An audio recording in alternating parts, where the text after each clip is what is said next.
Olá pessoal, boa tarde. Vamos hoje começar a aula para o 9º ano sobre princípio multiplicativo e em seguida vamos ver probabilidade. Então, a aula de hoje a gente vai começar com o princípio multiplicativo para o 9º ano e em seguida a probabilidade. Ok? Então sejam todos bem-vindos à aula, essa live, e não se preocupe que depois fica salva a live no perfil do Instagram durante 24 horas. Então fiquem atentos nas definições. Lembrando que esse assunto a gente já viu ano passado, então fica bem mais fácil esse conteúdo. Ok? Então, alguém quer falar alguma coisa? Alguém quer entrar online na live? Elícia Sena. Oi, Yasmin. William. Giovana. Guilherme.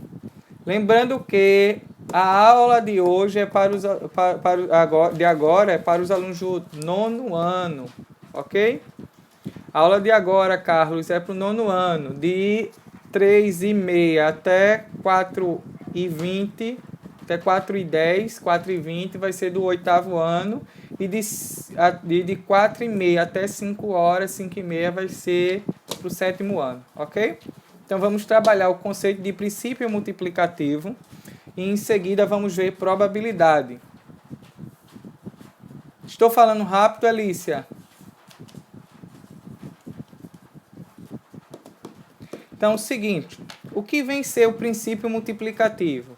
O princípio multiplicativo também é conhecido como princípio fundamental da contagem. Então, esse princípio resume tudo a uma multiplicação. Então, em vez de fazer as combinações de situações, eu posso multiplicar.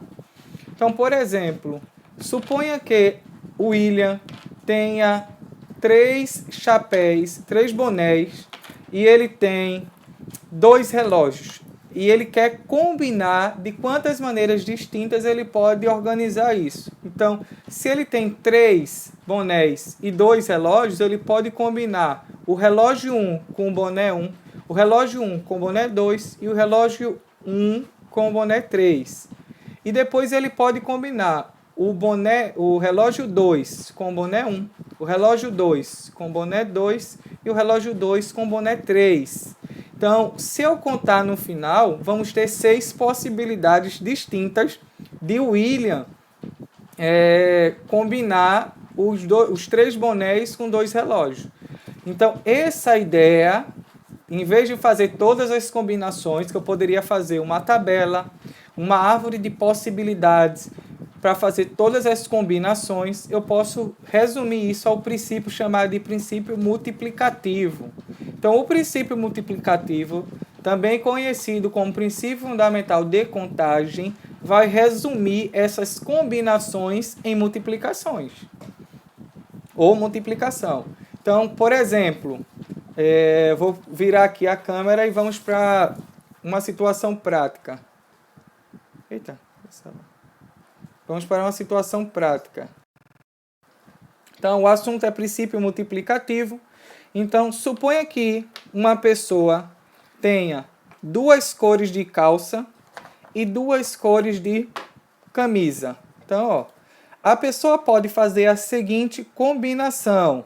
Então, pode ser a combinação 1 ser a calça azul com a camisa vermelha ou a calça azul com a camisa amarela. São 2 combinações já. Ou eu posso ter essa cor rosa com a blusa vermelha e depois essa cor rosa com a blusa amarela. Então aqui, quando eu terminasse de contar, eu teria 4 possibilidades, ou 4 combinações distintas, ou 4 maneiras distintas de se vestir. Por exemplo, se a pessoa tiver 2 possibilidades de calças e 3 possibilidades de blusa, então a pessoa poderia combinar azul com essa cor, azul com essa cor e azul com essa cor. Então já teria 3 possibilidades. Depois eu teria que combinar essa daqui com a primeira blusa, essa daqui com a segunda blusa e essa daqui com essa terceira blusa. Então, quando eu tenho 2 possibilidades de calça e 3 possibilidades de blusa, no total eu vou obter 6 combinações. Porém, se eu aumentasse aqui, se eu tivesse 3 possibilidades de calça e 3 possibilidades de blusa, alguém poderia me dizer quantas possibilidades eu teria? Se eu tenho 3 possibilidades de calça e 3 possibilidades de blusa, quantas combinações eu teria aqui para... Quantas combinações distintas eu poderia montar?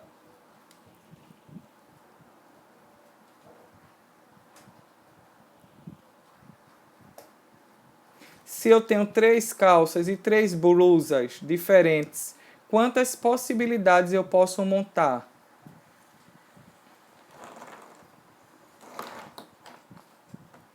Alguém concorda com o Bruno? Alguém discorda?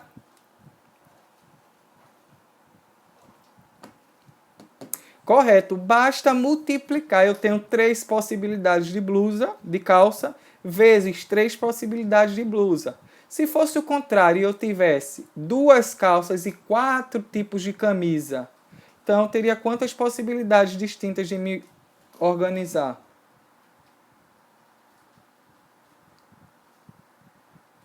Quantas possibilidades distintas, sabendo que eu tenho 2 calças e 4 camisas?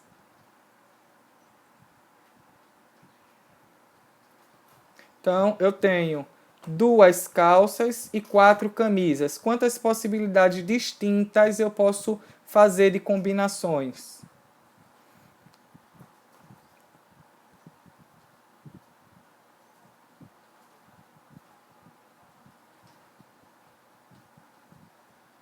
Bora, gente, responde. Isso mesmo, Vitória, Laís. Então, basta multiplicar 2 vezes 4, que vai aparecer 8 possibilidades distintas. Então, o princípio multiplicativo, eu posso diretamente resumir a multiplicação, ou quem quiser poderia fazer todas as combinações. Essa calça com essa blusa, com essa blusa, com essa blusa, com essa blusa. E daria 4 possibilidades. E depois essa calça com essa blusa, essa blusa, essa blusa e essa blusa, mais 4 possibilidades. 4 mais 4 daria 8. Então, resume-se a multiplicar as possibilidades. Então, eu teria 2 calças e 4 camisas. Porém, se eu acrescentar mais uma outra situação, eu tenho 2 calças sociais, 4 camisas sociais, e eu tivesse, por exemplo, mais 3 gravatas para escolher. Então, ó, eu teria 2 calças sociais, 4 camisas e 3 gravatas. Quantas possibilidades eu teria de combinação?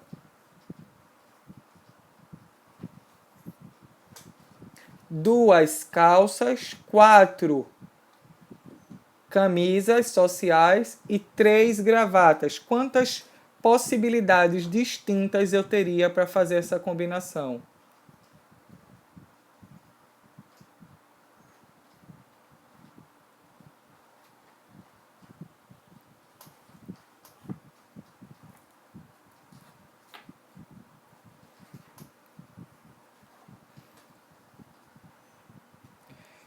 Isso mesmo, Lucas, 24. Bastava multiplicar 2 vezes 4, que daria 8, vezes 3, que daria 24. Então, 8 vezes 3, 24. Então, a quantidade de possibilidades distintas de a pessoa escolher uma camisa, uma calça e uma gravata, no caso, a quantidade total de possibilidades seriam 24 possibilidades. 2 vezes 4 vezes 3. E se eu tivesse, por algum acaso, mais uma opção de escolher sapato, por exemplo, aí aumentaria ainda mais a quantidade de possibilidades distintas de escolher uma peça de roupa. Então, a ideia do princípio multiplicativo é o seguinte: se eu tenho duas decisões a ser tomada, por exemplo, aqui nesse caso, a decisão aqui eu chamo de D1, tenho duas possibilidades. E a decisão D2 seriam as camisas. Se a quantidade de decisão D1 não influencia na decisão D2, então eu posso automaticamente escolher o seguinte: basta eu calcular a multiplicação entre D1 vezes D2, a quantidade de possibilidades de D1, de decisões D1, vezes a quantidade de decisões D2, vai me dar justamente a quantidade distinta de possibilidades que eu posso organizar de calça e camisa. Até aqui, ok? Façam aí o sinal de legal, por favor. Então, a ideia geral do princípio multiplicativo, que também é chamado de princípio fundamental de contagem, é contar quantas possibilidades distintas a pessoa pode organizar, sabendo que existem decisões a serem tomadas. Então, se eu tiver uma decisão D1, que no caso lá era quantas calças, duas calças, e eu tenho uma decisão D2, que era a quantidade de camisas, que eram 4 camisas, então, se uma decisão D1 não influencia na decisão D2, basta apenas multiplicar e encontrar o resultado. Ok? Então, a lista de exercícios de vocês tinha lá situações que envolveriam, por exemplo, 3 decisões. Por exemplo, sair... por exemplo, vou a um restaurante e nesse restaurante eu vou ter à disposição um prato de entrada, prato principal e uma sobremesa. Por exemplo, basta eu saber para saber quantas combinações eu posso ter nesse restaurante, basta eu saber quantas opções eu tenho, quantas decisões eu posso tomar no prato principal, quantas decisões eu posso tomar no prato de entrada, prato principal, e quantas decisões eu posso ter na sobremesa. No final, basta eu decidir fazendo a multiplicação. Tanto vezes tanto vezes tanto. Se eu ainda quiser escolher ainda uma bebida, eu posso também complementar como sendo uma decisão de 4. Então, a quantidade de decisão vai influenciar no resultado. Então, basta apenas multiplicar a quantidade. Só que tem questões, por exemplo, uma questão clássica, eu acho que ela está na lista de vocês, que era uma questão que dizia da Copa do Mundo de 2014. Confirmam aí para ver se tem essa questão da Copa de 2014. Acho que dizia o seguinte: na Copa de 2014, que foi realizada no Brasil, 32 seleções disputaram a ser campeão e vice-campeão. Quantas possibilidades existiam de formar dois tipos de seleção, no caso a campeã e a vice-campeã? Salvo engano, é alguma coisa desse tipo. Só que muita gente se confunde nessa questão do tipo, vai pegar 2014 e vai multiplicar por 32 e acaba errando a questão. 2014 aí é em relação ao ano, não tem nada a ver com a situação da questão. Então, nessa questão daí, por exemplo, eu tenho que considerar as quantidades de seleções que podem ser campeã, que é a decisão D1, e a quantidade de seleções que podem ser vice-campeã na decisão D2. Então, eu não sei quantas. Eu sei quantas seleções são. São 32 seleções que vão disputar a seleção. Porém, existe uma que vai ser campeã e a outra que vai ser vice-campeã. Porém, eu não posso considerar 32 vezes 32, porque é uma seleção que é campeã, ela não pode ser vice-campeã. A questão 6, segundo o Manu, eu não sabia qual era a questão. Eu sei que tinha essa questão na lista. Então, a ideia principal é o quê? Separar em campeã e vice-campeã.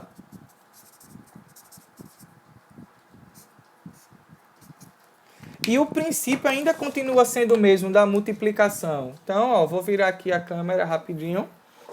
Então, nessa questão, acho que a questão 6, dizia lá que eu queria saber de quantas maneiras as 32 seleções poderiam ser organizadas.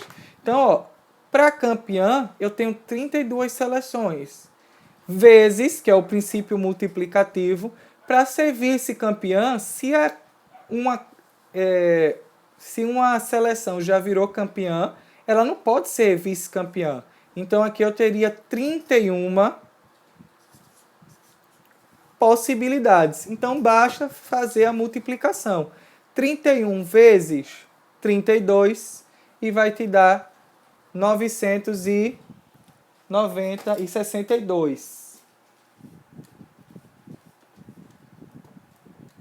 992.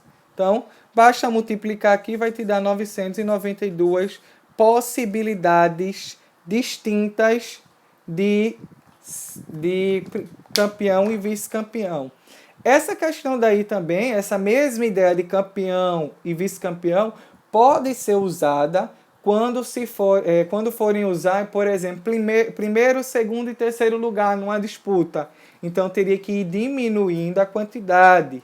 Lembrando, se a seleção é campeã, ela não pode ser vice-campeã. Ok? Então, se ela é campeã, então tiro a quantidade, uma delas, e só tenho 31 possibilidades. Fazendo a multiplicação, dá 992 possibilidades distintas de fazer a dupla campeã e vice-campeã. Até aqui, ok?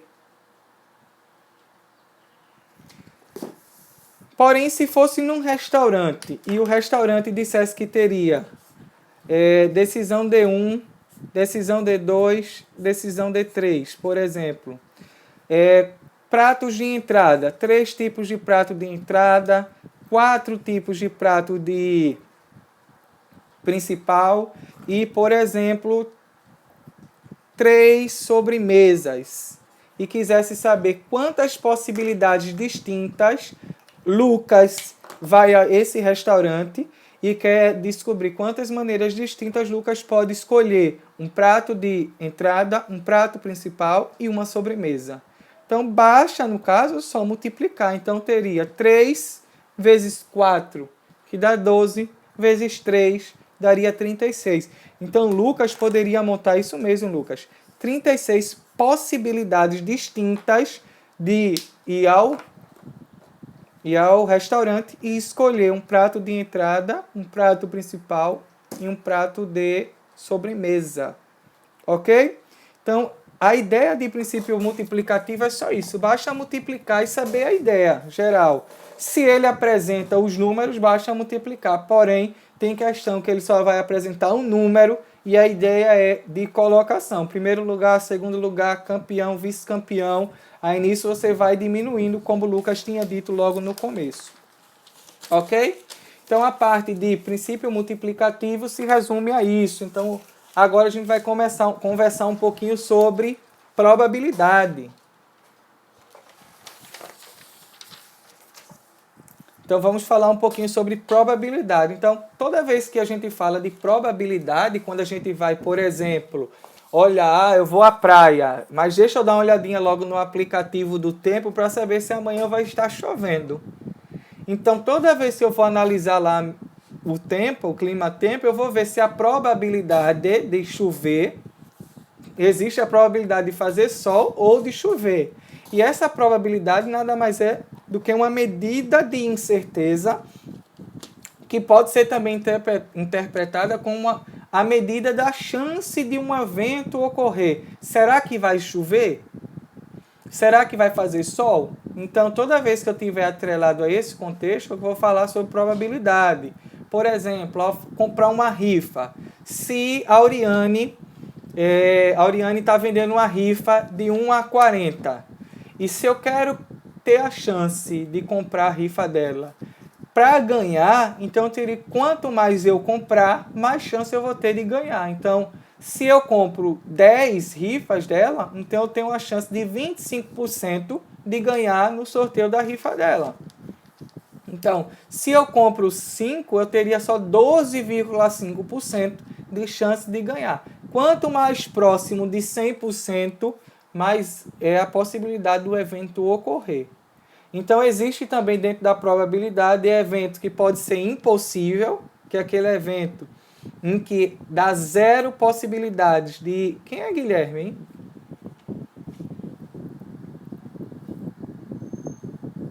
É 0% a porcentagem, no caso. Se eu tiver 0% de probabilidade do evento ocorrer, ou seja, nenhuma possibilidade, nesse caso, é um evento impossível. Por exemplo, se a Auriane vende rifa de 1 a 40 e eu quero comprar o número 50, como 50 não está dentro da quantidade de rifa dela, ou seja, o evento é impossível de acontecer. Quando eu, por exemplo, eu quero lá, a Auriane está vendendo rifa de 1 a 40. Ah, Marcelo, ok. A Auriane está vendendo rifa de 1 a 40 e eu vou lá e compro as 40 rifas dela, a chance de eu ganhar é 100%. Então, nesse contexto, o evento é certo ou 100% provável. Esse é o contexto que a gente pode ver em relação a isso. Porém, quando a gente fala de probabilidade, é a medida da chance ou medida de incerteza. E a gente vai para alguns conceitos. Claro, o lançamento de um dado é um evento que também a gente pode calcular a probabilidade daquele dado cair. Se eu falo de...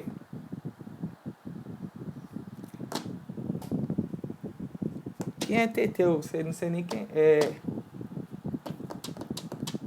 Então, se eu falo de probabilidade, lanço um dado, eu posso calcular a chance do evento ocorrer. Se eu lanço uma moeda, eu posso também calcular a probabilidade de sair cara ou sair coroa.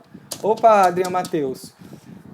Se eu vou calcular o lançamento, por exemplo, vai ter alguém está grávida, então eu quero saber se é menina ou menino. Então a probabilidade de sair menina ou menino é 50%.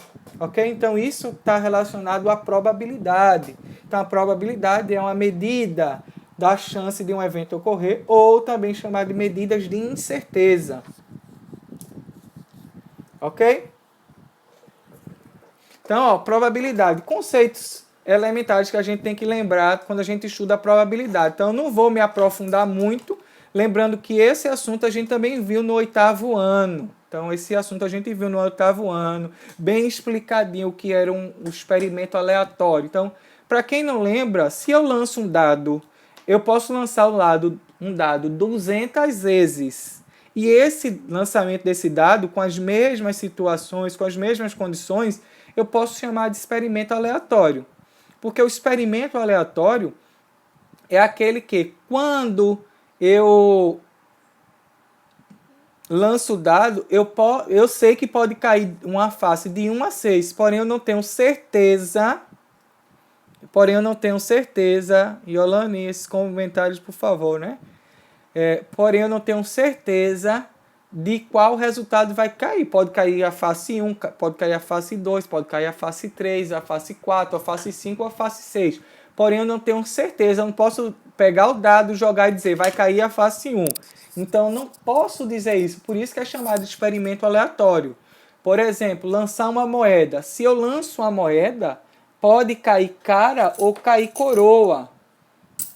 Então, porém, eu posso lançar a mesma moeda de 25 centavos 300 vezes. Se eu lançar ela 300 vezes, mesmo assim eu não tenho certeza se vai cair cara ou se vai cair coroa.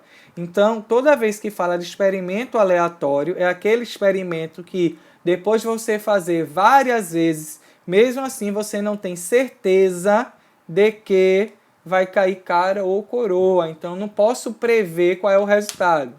Já o espaço amostral, toda vez que fala de espaço amostral, nada mais é do que o conjunto formado por todos os resultados possíveis de um experimento aleatório. Então, o lançamento de um dado é um experimento aleatório, porém eu não posso dizer qual que vai cair. Porém, quando eu falo de espaço amostral, é todas as possibilidades de resultados. Então, no lançamento de um dado, o espaço amostral seria 1, 2, 3, 4, 5, 6, que é as faces do dado. Então, isso aí é o espaço amostral. Porém, se eu falo de cara ou de moeda, então meu espaço amostral pode ser cara ou pode ser coroa. Então, toda vez que eu tenho um espaço amostral, são as possibilidades possíveis do resultado que pode acontecer. O primeiro foi o lançamento de um dado de 1 a 6, ou cara e coroa no lançamento de uma moeda.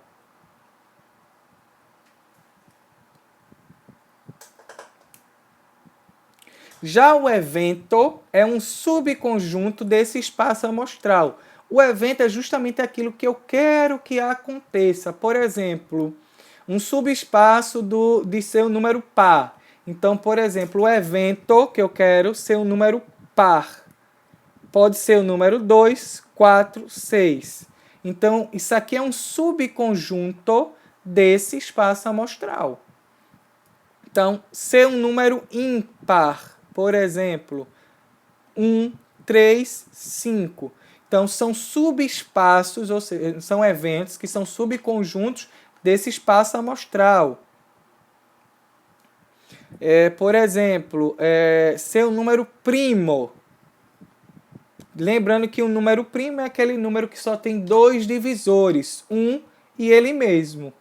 Então, se eu quero saber o número primo desse daqui, desse conjunto aqui, ó, esse aqui, desse espaço amostral, o 2 é número primo, o 3 é número primo e o 5 também é um número primo.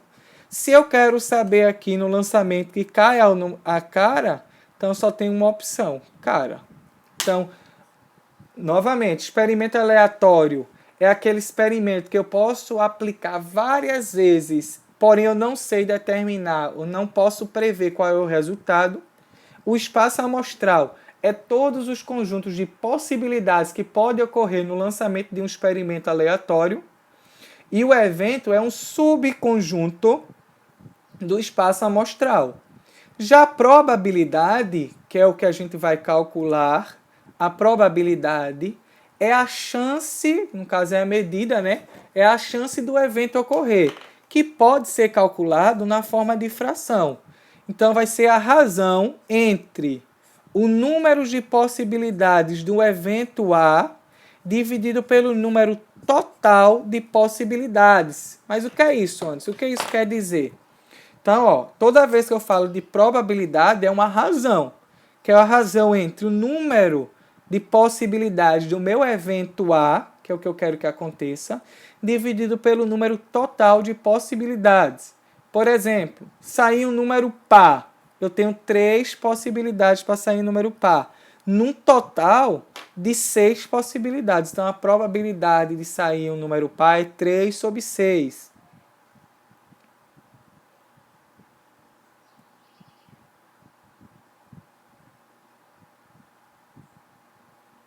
Então, aqui é a ideia de 3 sobre 6. Se eu quero lançar uma moeda e eu quero que saia cara, quantas possibilidades de cara eu tenho? Uma, então seria 1, num total de 2, que é cara ou coroa. Então, a ideia de probabilidade é essa razão entre o número de possibilidades que o evento tem, que eu quero que ocorra, que é o resultado favorável, dividido pelo número total de possibilidades. Ok? Então, a ideia de probabilidade, esqueci de falar, ela surgiu com 2 matemáticos, um tal Cardano e um outro matemático, que eu não estou lembrado agora quem foi. E eles dois, esses aí foram os 2 que começaram os estudos de probabilidade. Porém, 2 outros matemáticos, um tal de Blaise e Pascal, e o outro foi Pierre de Fermat, os 2 franceses e matemáticos, eles trocaram ideias. Eles trocaram cartas falando sobre teorias da probabilidade, claro que vinculada a jogo. Eu não sei se vocês já assistiram o filme Quebrando a Banca, ou Black 21, o nome do jogo. Eu não sei se é 21 ou é Black 21, que tem na Netflix, inclusive tem na Netflix. O nome do filme é Quebrando a Banca. Muito bom e fala também sobre ideias de probabilidade. Então, pessoal estuda a probabilidade para vencer jogos em cassino, por exemplo. Estuda as possibilidades e como que acontece para vencer jogos. Então, a sugestão de filme para vocês assistir é Quebrando a Banca. Já assisti bilhões de vezes. Fala um pouco sobre a ideia de probabilidade. Ok? Alguém teve alguma questão que não conseguiu fazer?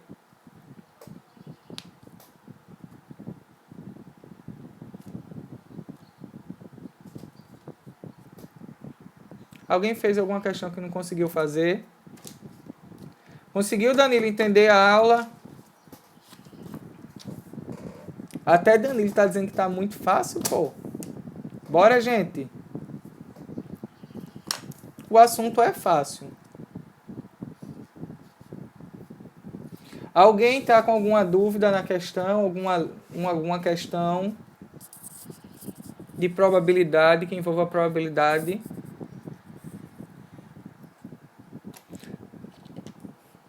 Oi, Noemi. Oi, Ayrton. Tudo bom? Alguém está com alguma questão da lista que estava difícil? Ou não precisa? Porque se não precisar, estou encerrando já já. Isso é só uma revisão, claro, porque eu estou trabalhando o assunto que o professor trabalhou com vocês na aula, né? O professor fez a aula na Secretaria de Educação, então a aula que ele está dando eu só estou só complementando. Mas vocês já sabiam esse assunto, ótimo, então vou descansar.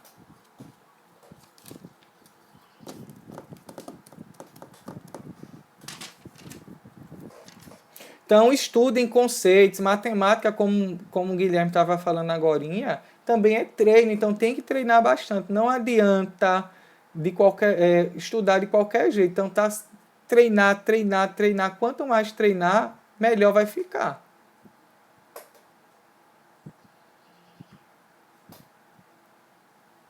Quanto mais treinar, melhor vai ficar.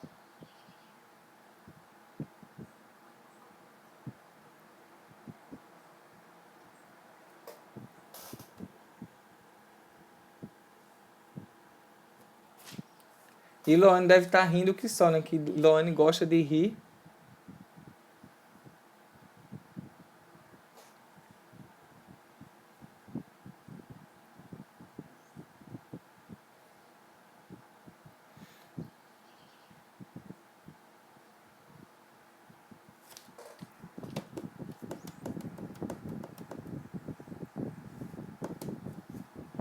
Eu estou esperando vocês resolver. Disserem qual a questão. Diga aí qual é o número da questão.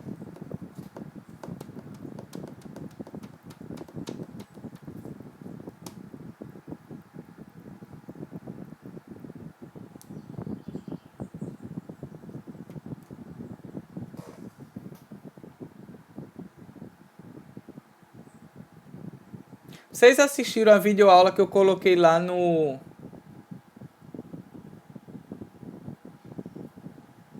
Vocês viram as sugestões de videoaula que eu coloquei lá no e-mail que eu mandei para a Carol e também mandei também pelo... Depois eu preciso adicionar vocês lá no Google Classroom. Quem tem Gmail, depois manda um e-mail para mim para eu ir adicionando vocês, porque depois eu estou pensando já em fazer uma atividade valendo tipo um teste mesmo de clicar e responder. E depois vocês mandam os resultados.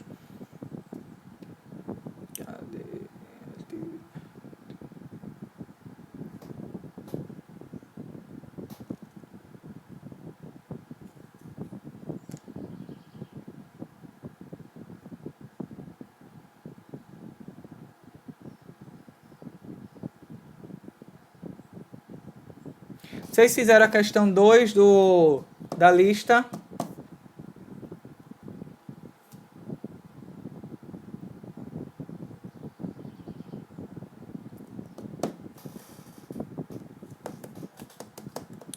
Fizeram a questão 2 ou não?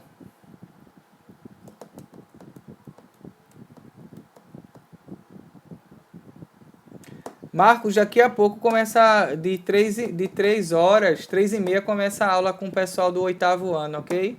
Agora é aula só para o 9º, que é probabilidade. Alguém fez a questão 2? Alguém fez a questão 2? Preciso fazer não, né? Vocês já estão craque, né? Então tá bom, eu vou deixar vocês em paz. Então vocês ainda nem estudaram, né, o assunto, então depois vocês estudam. Então tá. Tchau para vocês, uma excelente tarde para vocês e vão estudando. Outra coisa, assistam videoaula, tem várias videoaulas de outros conteúdos também, além de probabilidade. Então tem que treinar, não adianta não treinar, não estudar ou fazer de qualquer jeito. Quando vocês tiverem tempo, assistam ao filme Quebrando a Banca. E além disso, amanhã, só para lembrar, amanhã tem live de Safadão, parece que às 8 horas da noite, né? Então estaremos todos lá, hashtag Wesley Safadão, amanhã às 8. É amanhã ou é hoje? Não, Lucas, que passinho. Quando vocês terminarem o ano, ok? Então, tchau para vocês, tudo de bom. Até a próxima aula. Eu vou deixar salva a live aí, não coisa, no story. Avisem ao pessoal que quem não assistiu logo no começo, que assistam, vão treinando, ok? Até mais.